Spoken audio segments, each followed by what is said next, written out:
esteja convosco. Ele está no meio de nós. Proclamação do Evangelho de Jesus Cristo segundo Mateus. Glória a vós, Senhor. Naquele tempo disse Jesus aos seus discípulos: quando orardes, não useis muitas palavras como fazem os pagãos. Eles pensam que serão ouvidos por força das muitas palavras. Não sejais como eles, pois vosso Pai sabe do que precisais, muito antes que vós o peçais. Vós deveis rezar assim: Pai nosso que estais nos céus, santificado seja o teu nome, venha o teu reino. Seja feita a tua vontade, assim na terra como nos céus. O pão nosso de cada dia dá-nos hoje. Perdoa as nossas ofensas, assim como nós perdoamos a quem nos tem ofendido. E não nos deixeis cair em tentação, mas livra-nos do mal. De fato, se vós perdoardes aos homens as faltas que eles cometeram, vosso Pai que está nos céus também vos perdoará. Mas se vós não perdoardes aos homens, vosso Pai também não perdoará as faltas que vós cometestes. Palavra da salvação. Glória a vós, Senhor.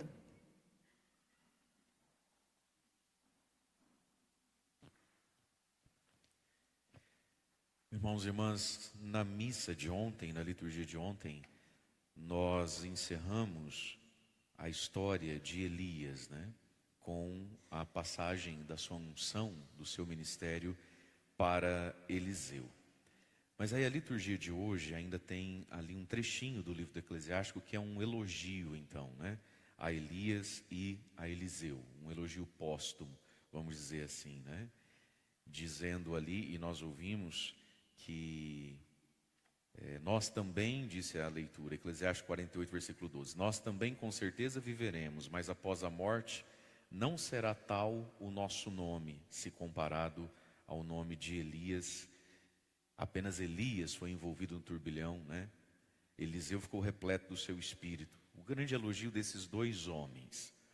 Daí nós ouvimos aqui, nesse grande elogio que foi feito, sobretudo a Elias, Eliseu é elogiável e elogiado, mas elogiável porque semelhante a Elias, Elogiável e foi elogiado porque em comunhão, vamos dizer assim, E como herdeiro de Elias. Aí a leitura que a gente ouviu, disse então que Elias foi como um fogo, que a sua palavra queimava como uma tocha, e aí fala dos seus prodígios, dos seus portentos, que através da sua palavra foi feito. Versículo 4 vai dizer: ó Elias, como te tornaste glorioso por teus prodígios, quem de nós poderia se assemelhar a você? Como Deus o elegeu para coisas muito grandes, Fala aqui, levantaste os homens da morte, enfim. E aí vai dizendo aqui, ungistes rei, fostes arrebatado num turbilhão de fogo. Mas vai dizer também assim, tu, nas ameaças para os tempos futuros. Então vamos lembrar aqui tudo que a gente ouviu, nessa última semana e meia. Elias, Jezabel, Acabe, chove, não chove, os profetas de Baal, no Monte Carmelo, os castigos de Deus, enfim, tudo isso aí. Diz ali, versículo 10, Eclesiastes 48, 10. Tu, nas ameaças para os tempos futuros, fostes designado para acalmar a ira de Deus, a ira do Senhor antes de furor, e para reconduzir o coração do pai ao filho, e para restabelecer as tribos de Jacó. Portanto, o papel do profeta aqui, primeiro então, uma palavra de fogo, uma palavra que faz, uma palavra que ninguém fique indiferente à palavra, Então a palavra de Deus, quando ungida no fogo do Espírito Santo, faz aquilo que o fogo faz, E existe uma comparação, uma analogia tão humana, tão corriqueira, mas que ajuda a gente a entender muito isso. Se a gente pegar um ovo e uma batata, colocarem os dois numa panela e colocar para ferver, um vai amolecer e o outro vai ficar duro. Não é isso? A palavra de Deus, ela é assim também, meus irmãos. Quando ela vem como fogo, pessoas se amolecem, se derretem e se apaixonam. A mesma palavra, o mesmo fogo, pessoas endurecem e se enfurecem de uma vez. Então a palavra de Deus, quando ungida, ninguém fica indiferente.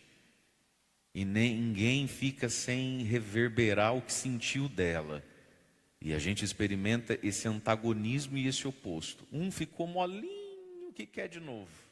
O outro ficou duro, Deus me livre isso de novo. A mesma palavra. Tá. Mas que mais um homem de Deus é chamado a ser? O que mais uma vida santa é diante de Deus? Diz ali então.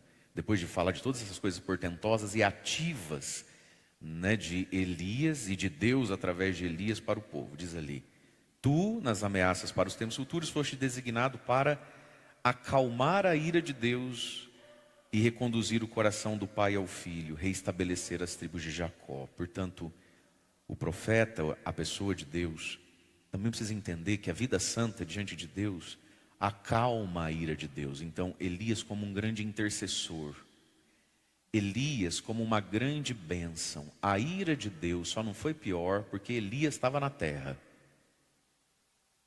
Então, Acabe e Jezabel, a gente ouviu isso muito nessa semana.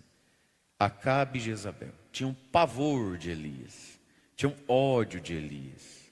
E mal sabiam eles que o que era bom e o que era ruim não era pior, porque Deus estava honrando Elias. Então, a vida santa, a vida virtuosa, ela é agradável a Deus e ela traz esse benefício, aplacar a ira de Deus. Meus irmãos, por que será que o braço de Deus ainda não desceu para essa terra como vai descer um dia? O que tem atrasado a ira de Deus com todo o seu poder? Por que a justiça de Deus ainda não foi feita como um dia vai ser feita? Mas o que atrasa essa justiça de Deus? Claro, a própria misericórdia de Deus. Mas é a misericórdia e a própria justiça de Deus em relação a almas, a vidas profundamente santas. Deus olha lá do céu e diz assim: eu só não acabo com tudo isso hoje em respeito à senhora, Dona Maria. Eu só não acabo com tudo isso hoje em respeito a você, seu Zezinho. Tão temente, tão virtuoso. Se eu acabar hoje não dá tempo de salvar teu neto, né? Então tá. E o netinho que tem pavor da fé da avó, que debocha da fé da avó, que dá risada da fé da avó, mal sabe esta pequena besta que ele vai viver mais um dia, porque Deus está honrando a intercessão, a virtude da avó. Tu, nas ameaças para os tempos futuros, foste designado para acalmar a ira do Senhor. Por isso, meus irmãos, a nossa santidade coopera com a salvação dos outros, até de quem nos odeia, até de quem não ficou molinho, ficou durinho, né? Com a busca de Deus. O que mais faz o profeta? É uma vida de reconciliação. E para reconduzir o coração do pai ao filho, reestabelecer as tribos de Jacó. E aqui tem um fruto então da palavra de fogo. A palavra de fogo de Deus, quando nos toca e quando por ela somos queimados e avivados, reestabelece tribos de Jacó. Então, o censo do povo de Deus, né? Eles eram em 12 tribos. Então, a fé tem um aspecto profundamente comunitário. Quem foi tocado, quem foi queimado pela palavra que saía de Elias, reforma, reestabelece as tribos de Jacó. Por isso, meus queridos, a fé tem um elemento profundamente comunitário, eclesial. A fé gera uma tribo, gera 12 tribos, estabelece ou reestabelece. A palavra de Deus, quando vai queimando pessoas, ela vai reestabelecendo o senso comunitário da fé, né? E aí então, a vida santa se torna critério também de bênção e de salvação. Jesus vai dizer isso muitas vezes no Evangelho: quem vos recebe, a mim recebe. Quem vos escuta, a mim escuta. Aí diz lá o versículo 11 então agora: felizes, Elias, os que te viram Só os que te viram, porque Acabe e Jezabel também viram. Felizes os que te viram e os que adormeceram na tua amizade. Meus queridos, o outro na nossa vida é possibilidade da nossa salvação ou da nossa condenação. O outro complica a nossa vida. O outro implica a nossa vida. Tem gente que está nos implicando. Tem gente que está nos complicando. Então, diante de Elias, teve gente que recebeu essa implicação, né? Se converteram, reconheceram, meu Deus, felizes somos nós que estamos vendo um homem desse, né? Mas não só acharam bonito, como adormeceram na tua amizade, ou seja, esse fã-clube de Elias, vamos colocar assim numa linguagem muito de hoje, no sentido de implicar a vida nas mesmas coisas que Elias, querer andar na estrada que Elias anda. Isso é uma bem-aventurança. Agora, Elias, e a vida de Elias, né, não causou isso na vida de Jezabel e Acabe, pelo contrário, complicou a vida daqueles dois, porque Acabe e Jezabel viram Elias, mas morreram na amizade de Elias? Não, morreram no ódio de Elias. É por isso, meus irmãos, que Jesus vai dizer aos 12 apóstolos, né? No último dia vocês se sentarão e julgarão as nações. Olha o que Jesus diz. Se sentarão em 12 tronos e julgarão as nações. O critério, um dos critérios do julgamento final, são aqueles que tudo deixaram para seguir Jesus. São eles que vão nos julgar. Não é isso que Jesus fala? No último dia, eu não vou condenar ninguém. A rainha da Etiópia que vai se levantar e condenar vocês, porque ela andou, veio de longe para ouvir Salomão. Aqui está quem é maior que Salomão e vocês não me escutam. Então essa surdez de vocês, quem vai julgar, é o ouvido dilatado da rainha da Etiópia, Jesus diz, não é isso? No último dia os ninivitas vão se levantar e julgar vocês, porque se converteram daquela vida e vocês não se convertem de nada. Quem se converteu julga quem não se converteu, né?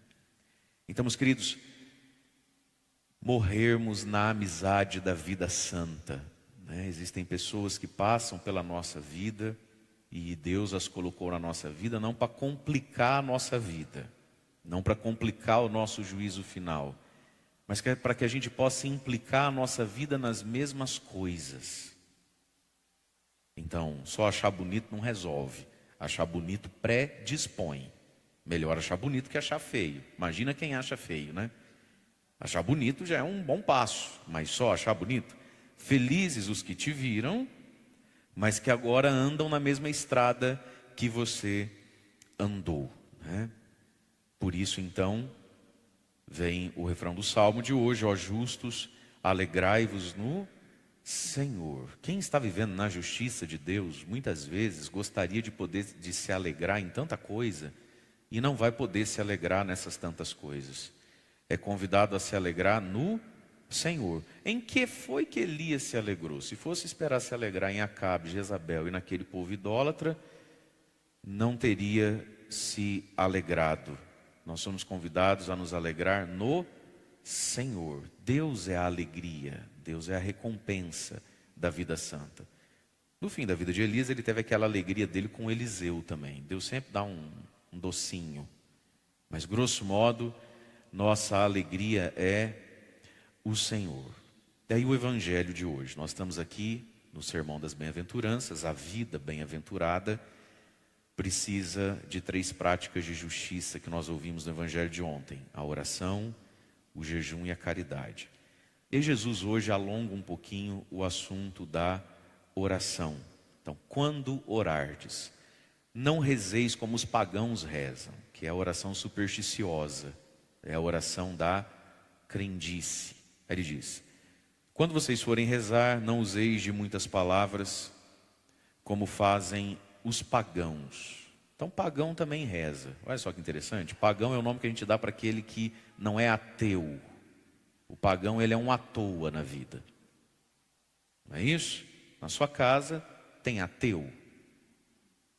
Não tem ateu. Você não conhece um ateu, nem eu. O que a gente conhece é um universo de gente à toa. Só que como é muito feio ser à toa, vamos embalar o à toa de ateu. Aí ele vai usar um filósofo aqui, ele vai usar um vídeo de um sujeito que falou da criação do universo, de uma explosão da bactéria ali. Aí ele vai pegar um... Então, o à toa vai se vestir de ateu. Mas se você tirar a roupinha dele, o que você acha dentro? Um ateu? Um à toa. Os pagãos rezam. Paganismo aqui é a vida contrária a Deus. Mas você vê que quem vive contrário a Deus reza, não reza? Reza, pede oração. Coloca um Buda sentado de costa para a porta, um feijão debaixo do tapete. Uma imagem de Nossa Senhora de Fátima. Mas não é qualquer Nossa Senhora de Fátima, ela é vinda de Fátima. Isso aí é importantíssimo. Não basta ser de Fátima, é vinda de Fátima. Pendura aqui, bota umas medalhas, bota umas coisas. Eles sim penduricalham também. Os pagãos também rezam, e disse Jesus. Eles pensam que serão escutados por força das muitas palavras. É próprio de um pagão acreditar que existem umas formulazinhas mágicas, onde Deus fica obrigado a devedor de não sei o quê, né? Então veja, o pagão também reza. E existem orações que são pagãs. Existem orações que são expressão do nosso paganismo interior. Gente, às vezes uma pessoa pode rezar e ela, na verdade, o que ela está expressando é o quanto o coração dela ainda não é convertido. O que ela reza? O que a leva a rezar? E para que ela reza? Pode ser por um coração profundamente mundano, carnal, tão desejoso de coisas que o diabo gosta e dá também. Devia pedir era para ele, não para Deus. Reza como pagão, com a motivação de um pagão, com a meta de um pagão, né? E com a crendice de um pagão, que tem esse coraçãozinho aqui. Pensam que serão escutados por força das muitas palavras.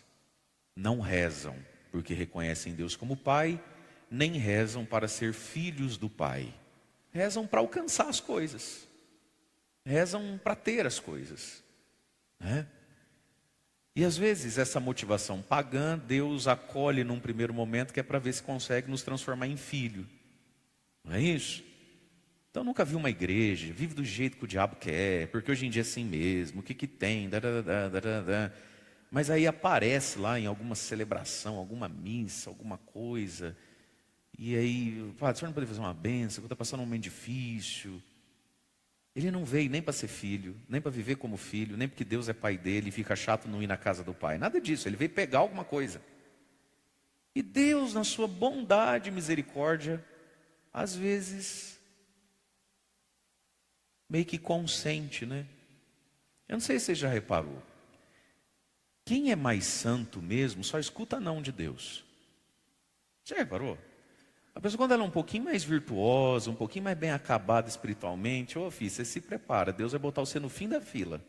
Não estou dizendo que Ele não vai te ouvir, mas vai demorar.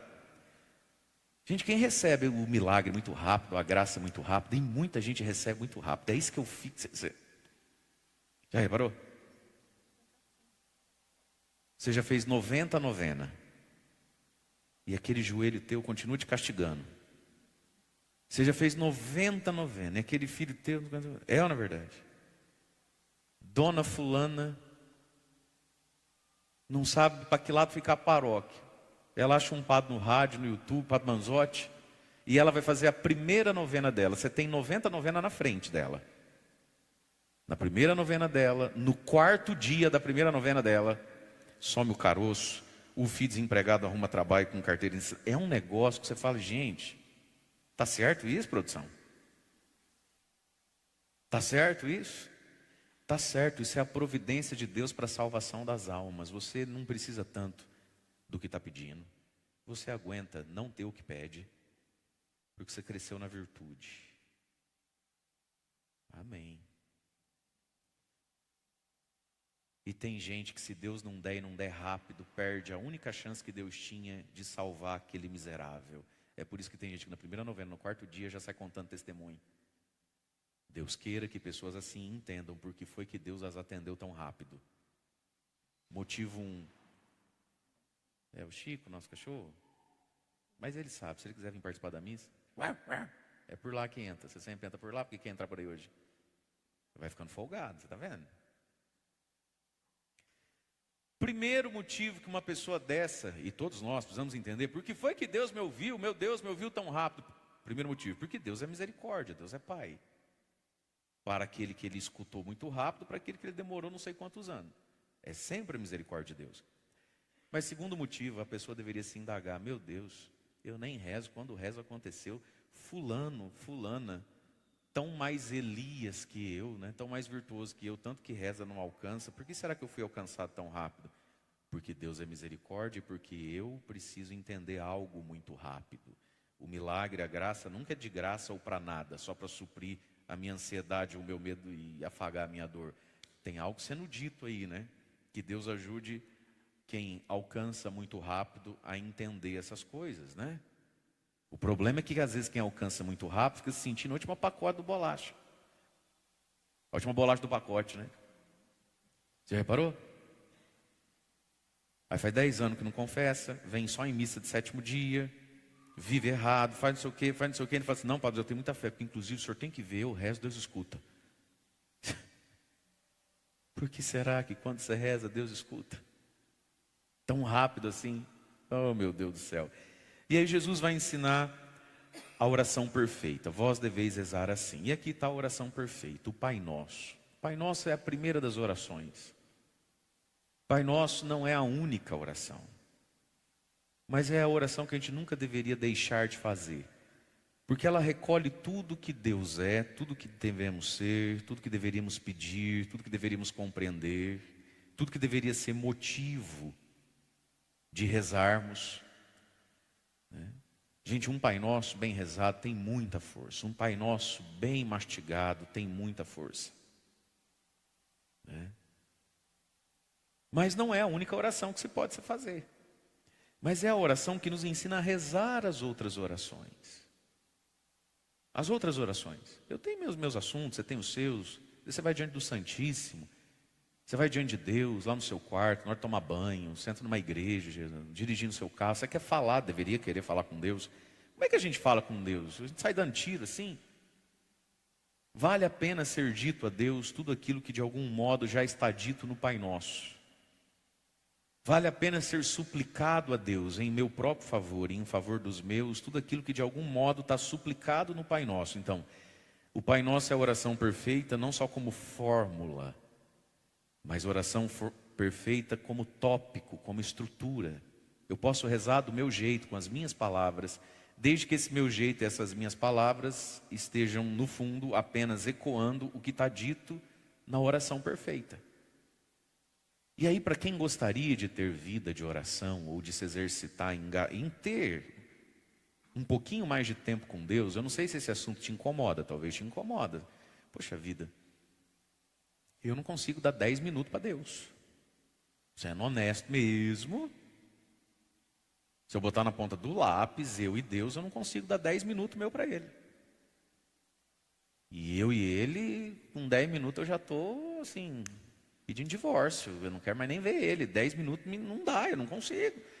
Se esse é um assunto que te incomoda, se esse é um ponto da sua vida que você gostaria de dar um passo, lá vai uma dica. Que é o quê?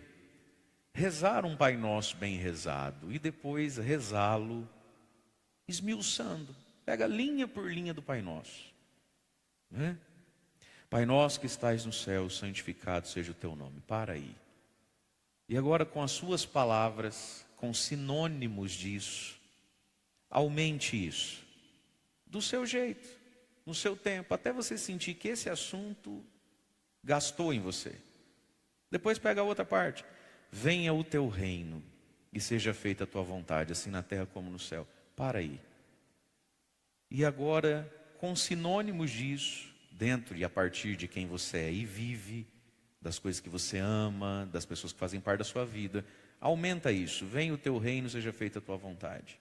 Como é que você poderia dizer isso de uma outra forma que seja eco disso em seu favor, em favor de pessoas? Como é que isso pode ser vinculado às coisas que você sonha, sofre, teme? Você vai gastar aqui uns 2, 3 minutinhos. Pessoas vão vir à sua cabeça, cenas da sua vida virão ao seu coração. Depois vem. O pão nosso de cada dia nos dai hoje. Para aqui. O que isso ilumina para que eu continue pedindo, agradecendo, suplicando? A partir das palavras mesmo, pão nosso. O que é pão nosso? Aqui, por óbvio, é o sustento mesmo, é o alimento mesmo, é a providência material do dia a dia. Posso pedir isso por quem? Para mim, esse pão é só isso também? Se não só de pão vive o homem, mas de toda a palavra, então o pão nosso de cada dia também é a palavra de cada dia, né? Então tem que ter o pão e tem que ter fome. Eu não sei, você que vai rezar, não sou eu? Então, continua mais um pouquinho. Perdoai as nossas ofensas. Já para aí, né? Quais ofensas? Nós ofendemos quem? Deus. Ofendemos o próximo, ofendemos a igreja, ofendemos a família, ofendemos a nós mesmos. E ofendemos como? Aí dá para gastar um tempão também. Assim como nós perdoamos a quem nos tem ofendido. Quem nos tem ofendido e como tem nos ofendido? O que nós vamos fazer isso? Com isso, assim como nós, perdoamos a quem? Aí é que entra as pessoas que a gente gostaria que sumisse da nossa vida. Mas Deus manda amar e ainda rezar por elas. Aqui também já vai, né? Já mais uns minutinhos. E não nos deixeis cair em tentação. Aí cada um diante de Deus reza as próprias tentações. Quais são as suas tentações? Você é tentado no quê? Você precisa se conhecer. Qual é o seu problema? Qual é as suas arestas? Qual é o seu ponto cego? Qual é... E cada um herdou um temperamento. Cada um conheceu coisas ao longo da vida que não devia ter conhecido. Cada um sabe onde aperta o calo. Não nos deixeis cair em tentação. O que tem me tentado? O que tem sido tentador a mim, aos meus? Mas livra-nos do mal, do maligno com M maiúsculo, seria a melhor tradução. Então, do diabo mesmo, do Satanás. O que é o Satanás? O que é o demônio? O que ele faz? Jesus diz que ele é o pai da mentira. Jesus diz que veio para matar, roubar e destruir. O que eu já entendi sobre Satanás? O que eu já entendi, experienciei do que é diabólico em mim, através de mim e contra mim? É bom pedir para Deus segurar isso aí. Porque o diabo existe, não está dormindo e ele vem. São Pedro vai dizer, ele vos rodeia como um leão, procurando a quem devorar. Não deis brecha a ele, diz a palavra. Muito bem, tente fazer isso. Você vai gastar alguns minutinhos com Deus diariamente na presença dEle. Rezando coisas às vezes tão íntimas, tão pessoais, mas nunca rezando de um modo pagão, nunca mais rezando de um modo bobo. Nunca mais rezando de um modo aleatório. Mas a partir da oração perfeita. Só que aí Jesus faz uma ênfase. Um fruto muito maduro da vida de oração é qual? De fato... Versículo 14. Se vós perdoardes aos homens as faltas que eles cometeram, vosso Pai que está no céu também vos perdoará. Mas se não perdoardes aos homens, vosso Pai não perdoará as faltas que cometestes. Irmãos, isso aqui é a última camada em nós. Não pensemos que a vida de oração nos foi dada para a gente conseguir, então, como fruto disso, ser fiel a uma vida de oração. A oração não é fim em si mesmo. Um fruto para saber se o que a gente tem rezado, pouco ou muito, está indo na direção certa, é a nossa capacidade de perdoar, de nos ferirmos menos, de nos amargurarmos menos, de ficarmos menos tempo grudados nas coisas, nas pessoas. Você está sabendo o que falaram? Você viu não sei o quê? Sabe essas pessoas que vivem escandalizadas, revoltadas e feridas de si mesmas? Essa santa indiferença com o que você pensa de mim. Essa santa indiferença com o que você quis causar em mim. Uma dessa quis me machucar muito, né? Vai machucar só um pouco também. Deus abençoe. Quando a gente começa a ficar indiferente aqui no bom sentido do que isso possa significar. Indiferente à maldade do outro, ao pecado do outro. Quando a gente começa a ficar mais indiferente às nossas próprias feridas, quando elas começam a sarar mais rápido, quando a gente vira mais rápido a página da vida, porque tem tanta coisa bonita para olhar, tanta coisa para louvar, tanta coisa para alcançar, que isso aqui vai doer, mas vai doer pouquinho, sabe? Virar a página mais rápido, seguir em frente mais rápido. o perdão, o coração perdoador. Jesus aqui enfatiza isso como condição do poder da nossa oração, né? É isso aqui que faz um coração ser poderoso diante de Deus na sua oração. Mas isso aqui também é talvez o fruto mais bonito, mais maduro dessa árvore chamada oração. Por isso que Jesus, na hora que tinha terminado o assunto, voltou em um ponto dele, que é o perdão. Então, queridos irmãos e irmãs, peçamos hoje, ao receber Jesus nessa Eucaristia, que Ele nos dê esse coração de filhos, né? Um coração temente, um coração humilde diante de Deus, né? Que é a nossa fonte, o nosso destino, dele a gente veio, para Ele a gente vai, e que o próprio Cristo nos ajude, pelo seu Divino Espírito Santo, a rezar, porque é o Espírito que reza em nós, né? É sempre o Espírito que motiva a oração em nós, para que possamos então adormecermos um dia, quando for a nossa hora, morrermos um dia na amizade de Deus. E para que a palavra de Deus, quando nos vier e nos tocar como fogo, não nos endureça, mas nos amoleça. Louvado seja nosso Senhor Jesus Cristo. Para sempre seja louvado. No momento das nossas preces, vamos rezar a Deus, nosso Senhor. Você que está em casa, reze conosco também. Pai amado, Pai querido, vosso Filho Jesus hoje nos ensinou a oração. Nós vos louvamos, vos bendizemos, porque o Senhor nos ensina a falar com o Senhor. Nós vos pedimos, ensinai-nos, Senhor, e dai-nos a graça de desejarmos e termos uma vida de oração diante de vós e convosco. Rezemos ao Senhor. Senhor, escutai a nossa prece. Senhor, escutai a nossa prece. Pai amado, Pai querido, Jesus nos ensinou hoje que muitas vezes a nossa oração é vã e pagã, e que muitas vezes rezamos com o coração, a ambição e a motivação dos pagãos. Senhor, purificai o nosso coração, dai-nos uma reta intenção diante de vós. Rezemos ao Senhor. Senhor, escutai a nossa prece. Pai Santo, vossa palavra é como fogo, produz prodígios. Dai-nos a graça de sermos dóceis à vossa palavra. Rezemos ao Senhor. Senhor, escutai a nossa prece. Pai amado, Pai querido, que a vida de santidade daqueles que passam por nós, convivem conosco, nos dê a graça de vermos a beleza da Tua santidade e de morrermos na amizade daqueles que são para nós como Elias foi para aquele povo. Rezemos ao Senhor. Senhor, escutai a nossa prece. Escutai-nos, ó Pai, em nossas preces, em nossas lutas, e de modo especial hoje. Escutai-nos, Senhor, na prece que vos fazemos, pedindo a graça de ter um coração perdoador. Rezemos ao Senhor. Senhor, escutai a nossa prece. Escutai, Senhor, a nossa prece. Em nome de Jesus Cristo, vosso Filho, nosso Senhor, que convosco vive e reina na unidade do Espírito Santo. Amém.